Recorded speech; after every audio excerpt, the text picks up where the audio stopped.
नमस्कार कर्मचारी भाइयों। आप सभी भाइयों का स्वागत, हार्दिक अभिनंदन। आप सभी भाइयों को पता ही है कि हमने तो एक मुद्दा उठा रखा है कि part one, part two, HKRNL के कर्मचारियों को नौकरी की सुरक्षा मिले। और हम आवाज़ उठाते रहेंगे। और हम चाहे कोई भी डिपार्टमेंट हो, सभी की आवाज़ को हम उठाएंगे। और जितने भी हमारे HKRNL के जो कर्मचारी हटे हैं, उन कर्मचारियों के लिए हम आवाज़ उठाते रहेंगे। आप सभी से हम निवेदन करते हैं कि आप हमारे चैनल को ज़्यादा से ज़्यादा सब्सक्राइब करें। सब्सक्राइब बहुत कम है और शेयर भी बहुत कम है, शेयर भी आप करें। हमने तो मुद्दा उठा रखा है और उसको हम उठा के रखें। ईमानदारी से हम अपना काम कर रहे हैं और करते रहेंगे। हमारा धर्म बनता है कि हम कच्चे कर्मचारी की आवाज़ को उठाएं। लेकिन एक निवेदन कर्मचारियों से मैं भी करता हूं कि आप लोगों को इकट्ठा होना पड़ेगा।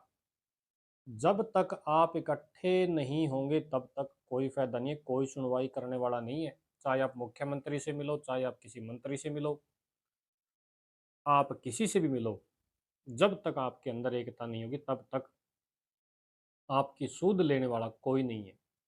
ये बात आप ध्यान से सुने। तो दिखा देते हैं आपको वो क्या जानकारी है जो हम आप लोगों के लिए लेकर के आए हैं।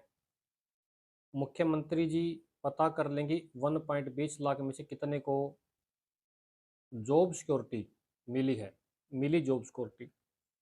तो ये एक बड़ी हेडिंग है। दैनिक सवेरा के जो पत्रकार हैं वो बहुत ही बुलंद तरीके से इस आवाज़ को उठाते हैं।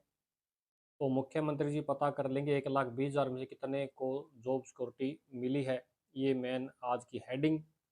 और अभी हम आपको पूरी डिटेल से दिखाएंगे कि वो क्या पूरी खबर है।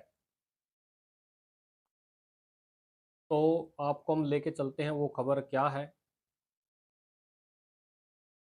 गलियारे में चर्चा हो रही है कि मुख्यमंत्री नायब सिंह सैनी ने विधानसभा चुनाव से पहले 1.20 लाख अस्थायी कर्मचारियों को जॉब सिक्योरिटी देने का कानून बनाया था।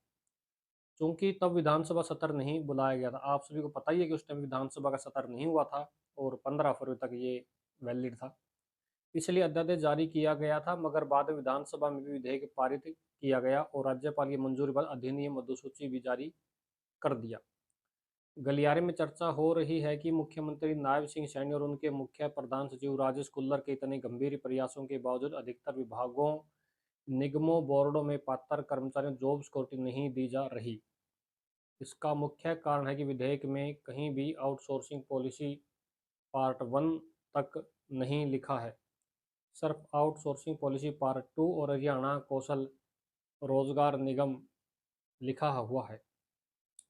सभी विभागों, बोर्डों, निगमों, प्राधिकरणों के स्थापना शाखा, इस्टेब्लिशमेंट ब्रांच के बाबू तक खामी बताकर आउटसोर्सिंग पॉलिसी पार्ट वन के उन अस्थायी कर्मचारियों जॉब सिक्योरिटी एक्ट का लाभ नहीं दे रही जिन्हें हरियाणा को रोजगार निगम में पोर्ट नहीं किया गया है और अभी भी आउटसोर्सिंग पॉलिसी पार्ट वन के तहत ही नौकरी कर रहे हैं।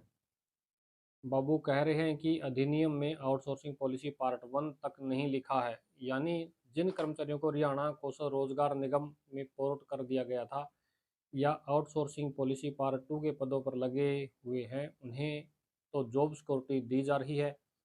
इसलिए गलियारे में कहा जा रहा है कि मुख्यमंत्री जी एक बार अधिकारियों से पता कर लें कि 1.20 लाख अस्थायी कर्मचारियों में से पता कर लें कि 1.20 लाख में से कितने कर्मचारियों को जॉब सिक्योरिटी मिली है।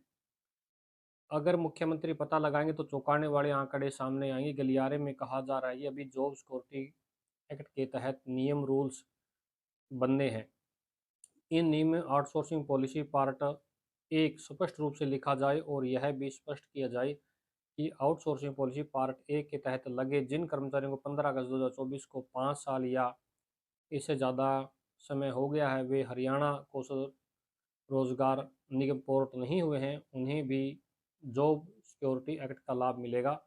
हालांकि मुख्यमंत्री नायब सिंह सैनी सार्वजनिक मंचों से यह बात बोलते रहते हैं कि आउटसोर्सिंग पॉलिसी पार्ट एक के तहत कर्मचारियों को भी जॉब सिक्योरिटी दी गई है, मगर वास्तविकता में यह उन्हें ही मिली है जो कौशल रोजगार में पोर्ट हुए हैं। ये एक बहुत बड़ी खबर हम आप सभी के लिए जो है लेकर के आए थे।